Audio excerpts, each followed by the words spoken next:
Amigos y amigas, esto es Sin Nada que Decir. Soy Vato quien les habla con la compañía de Bertita Procel y de Evelyn Benavides. Bertita, ¿cómo está? Hola, mi querido Batito. Es un gusto estar una vez más con usted. Hola, mis queridos amigos de donde quiera que nos estén viendo. Sí, es un placer estar nuevamente aquí en Sin Nada que Decir y con la compañía, pues, esta vez de Evelyn Benavides. Hola, Evelyn. Hola Bertita, Bato, gracias por la invitación, estoy muy feliz. A todos los que nos están mirando a través del programa Sin Nada que Decir, un excelente programa lleno de dinamismo y profesionalismo. Empezamos. Claro que sí, empezamos, queridas amigas, bienvenidas, bienvenidos tú que me estás viendo, amiga, amigo, padre de familia, madre de familia, incluso tú, profesor, que me estás viendo, anota estas pautas que nos va a dar Evelyn Benavides. Bertita, ¿cuál es el tema del día de hoy? Claro que sí, mi querido Batito. Evelyn es una profesional en neuropsicología y educación. Por lo tanto, el día de hoy hemos elegido como tema lo que es la violencia y acoso escolar. Ese será nuestro tema el día de hoy.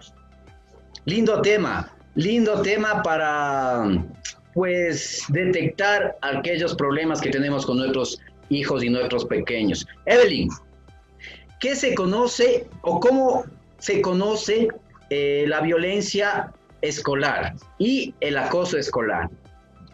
Bueno, la violencia escolar es el grupo de actitudes que pueden presentar entre dos tipos o dos grupos de personas, ¿sí? Se los catalogan entre pares o no pares, ¿sí? Hay violencia de pares que existe cuando dos personas son del mismo rango de edad, es decir, una violencia entre estudiantes, y no pares es cuando nosotros nos dirigimos entre diferencia de edades o de rangos que se denominan en lo educativo, que es entre un docente y un estudiante.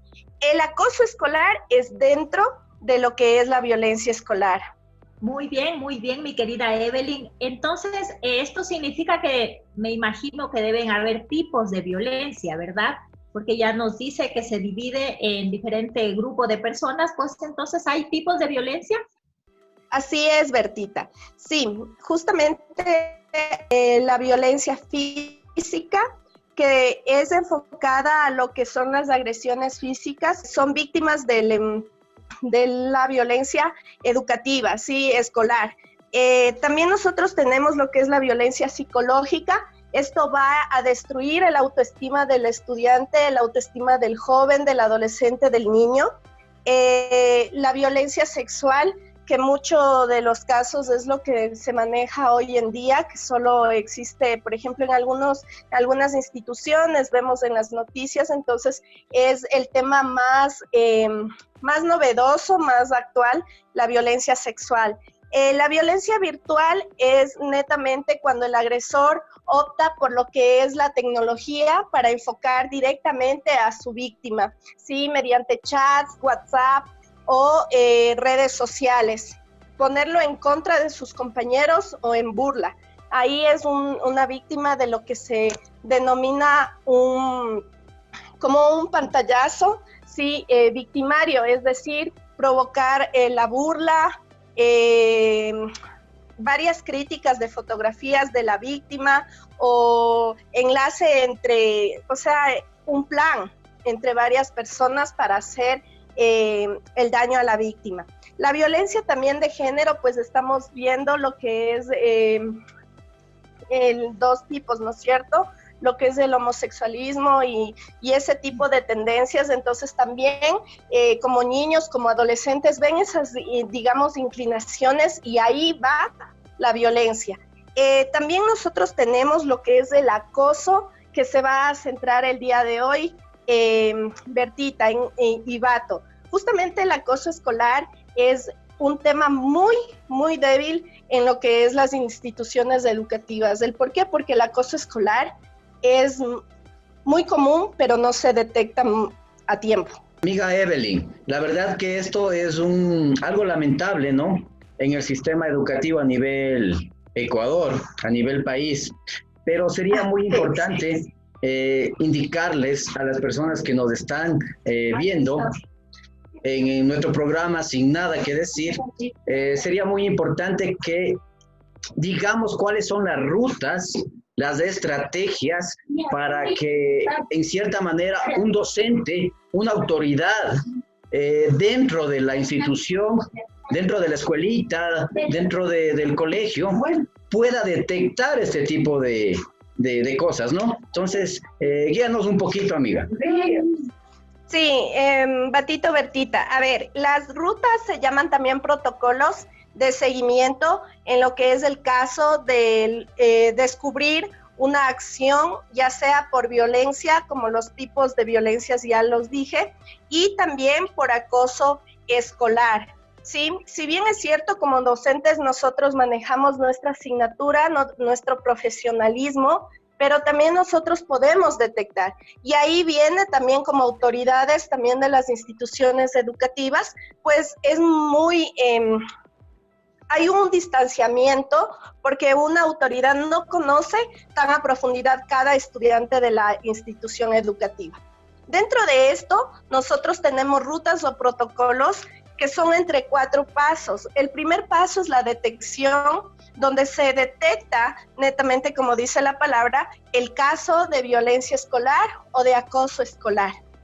Se define quién es la víctima o quién es la víctima y quién es el acosador en este sentido, ¿sí? O agresor.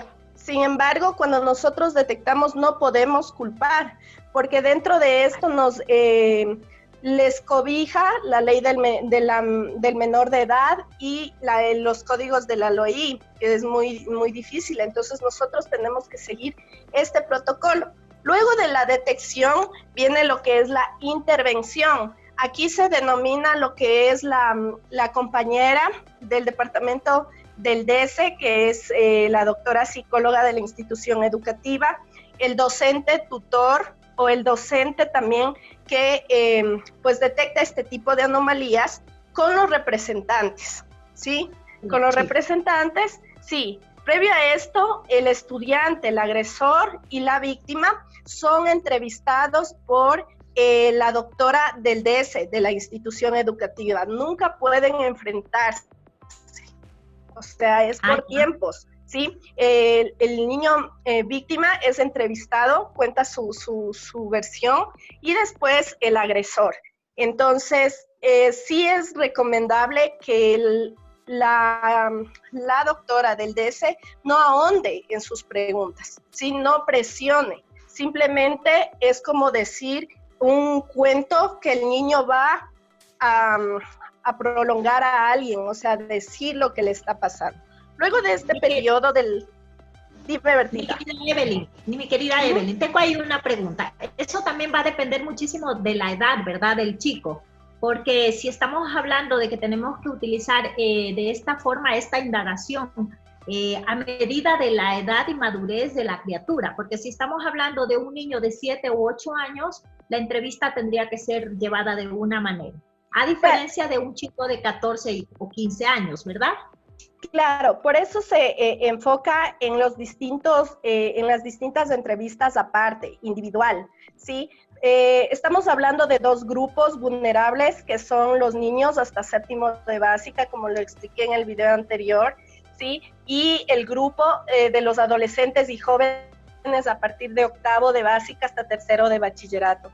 En ambos casos, nosotros con sutileza se debe ahondar directamente en lo que está pasando, porque nosotros como docentes o como doctores del DS, de las instituciones educativas, no podemos preguntar más allá de lo que el estudiante quiera contarnos, porque ahí estamos violando lo que es el hilo delgado de lo que es la privacidad del menor de edad.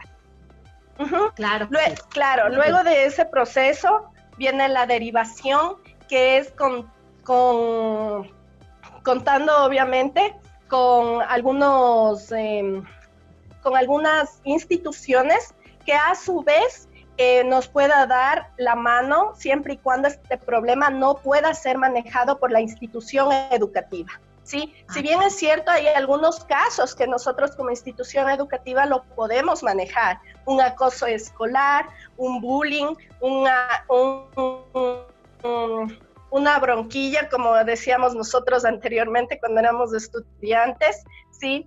Eso es, sí, o sea, es una bronquilla, que el compañero de al lado esconda mis cosas, porque no me tolera o no le tolero, yo escondo, me invento chismes, porque inclusive, Bertita, los chismes son acoso escolar. O sea, el niño se ve vulnerable a ciertos chismes de un compañero en el curso. Entonces, es muy cierto saber cómo nosotros manejamos como institución educativa, como docente, como doctora del DS, como especialistas en sí, y cuando ya no podamos manejar, y son situaciones graves que lo maneja la ley, sí contar con la intervención de instituciones destinadas a esto, por ejemplo, la DINAPEN, centros psicológicos que pueden trabajar con los distintos estudiantes. Porque si bien es cierto, un dato curioso, Bertita, el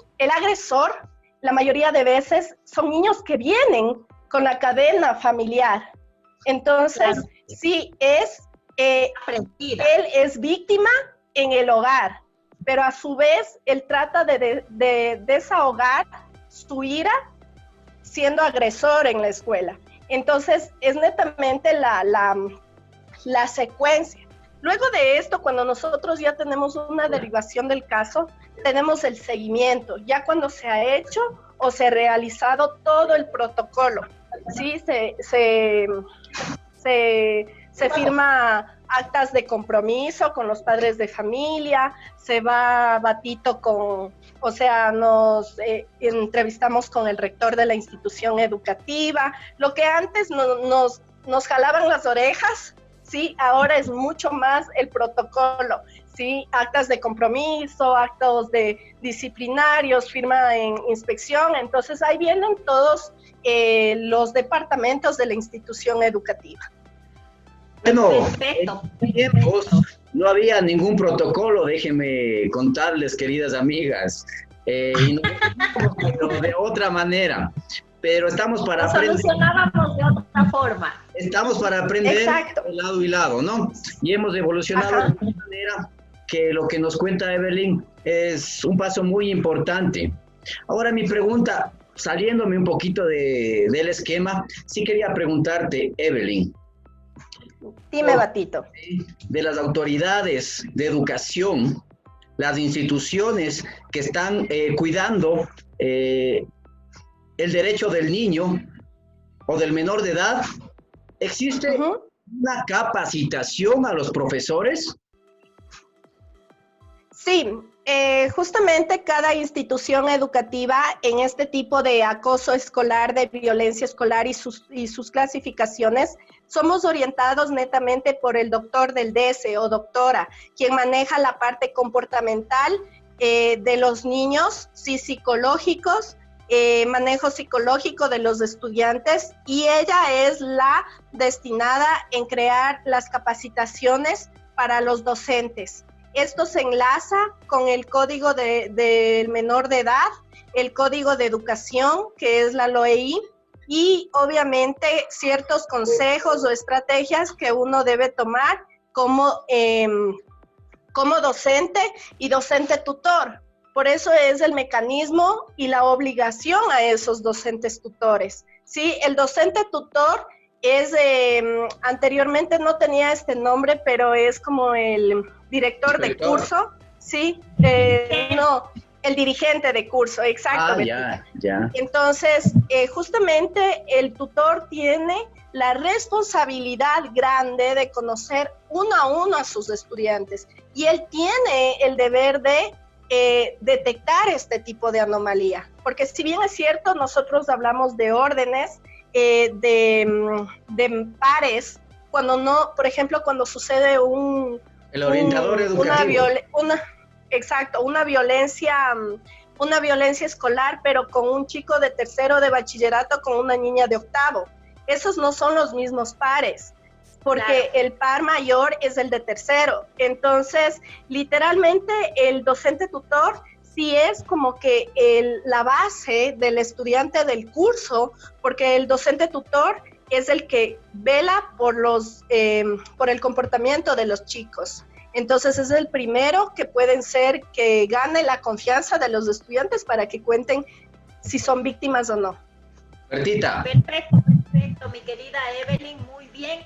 Yo estaba pensando en algo. Aquí los padres de familia, representantes de los chicos, son los primeros que deberían estar alertas, reconocer, aprender a reconocer las alertas. Porque si bien es cierto, estamos hablando de una violencia transferida, se llama, cuando un niño recibe violencia y luego la transfiere en su colegio o en su escuela. Entonces, es muy importante que los padres estemos alerta. ¿Qué papel fundamental podríamos ocupar los padres en este caso? ¿Cómo podríamos detectar que está pasando algo con el chico?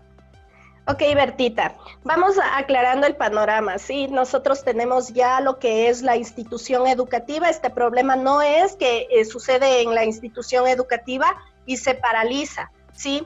El padre de familia, el representante legal del niño o de quien viva con el niño o adolescente debe ser el primero en detectar este tipo de cosas, ¿sí? ¿Por qué? Porque le conoce su actitud.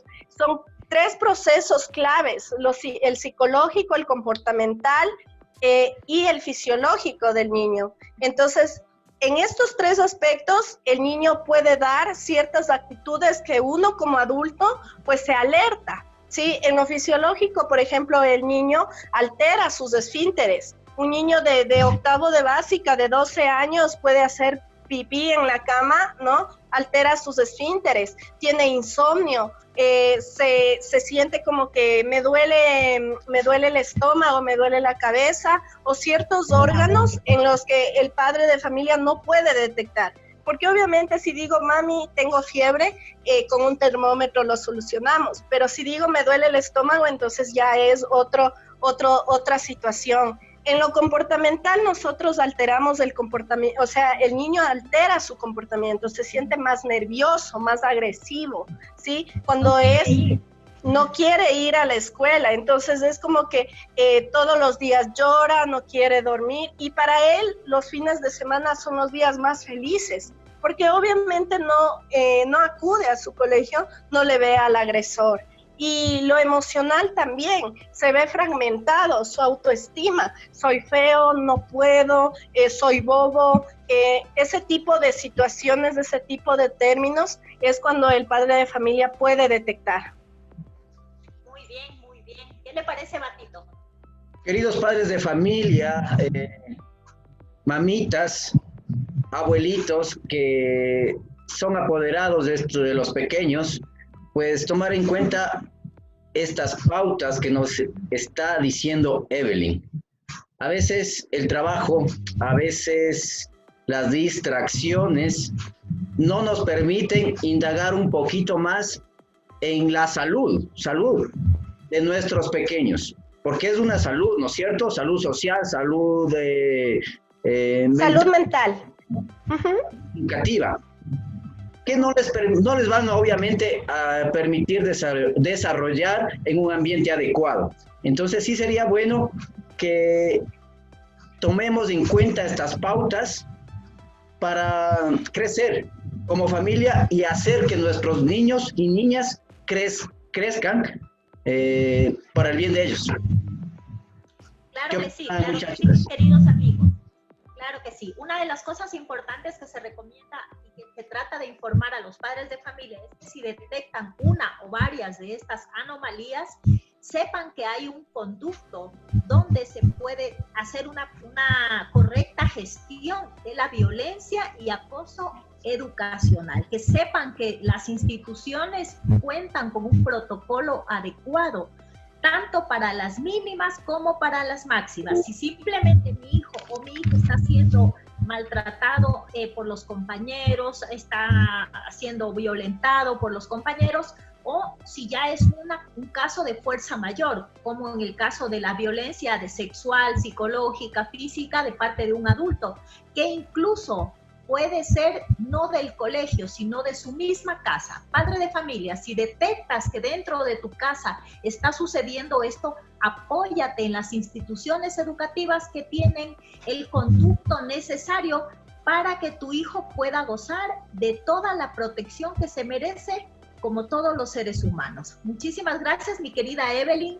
Ha sido un tema muy genial el día de hoy. Te agradezco muchísimo por compartirnos tu hermosa experiencia y felicitarte por ese profesionalismo. Gracias, Bertita, gracias, Bato, y simplemente con el consejo de que todos los padres de familia demos ejemplo en casa, porque recordar que los niños son perceptivos en lo que es el comportamiento, y en la institución educativa reflejan lo que en casa, pues a veces tienen sus relaciones, digamos, a veces conflictivas, sí, en lo que es entre familiares. Entonces, sí, brindarle la paz del caso. Si en algún momento su niño es víctima o agresor, sí hablar con él, sí, porque el único que tiene la confianza del niño, del hijo, de la hija, del adolescente es el primero en saber el padre de familia o la madre para darles una ayuda. Y si en verdad, si un adolescente pues nos ve en este programa, pues sí, comunicarse a nosotros, a nuestro mail, para nosotros pues ayudarles con consejos productivos para que ellos también entiendan que tienen a alguien que los proteja. Muchas gracias, Batito. Gracias, chicas. Recuerden que esto es Sin nada que decir. Gracias.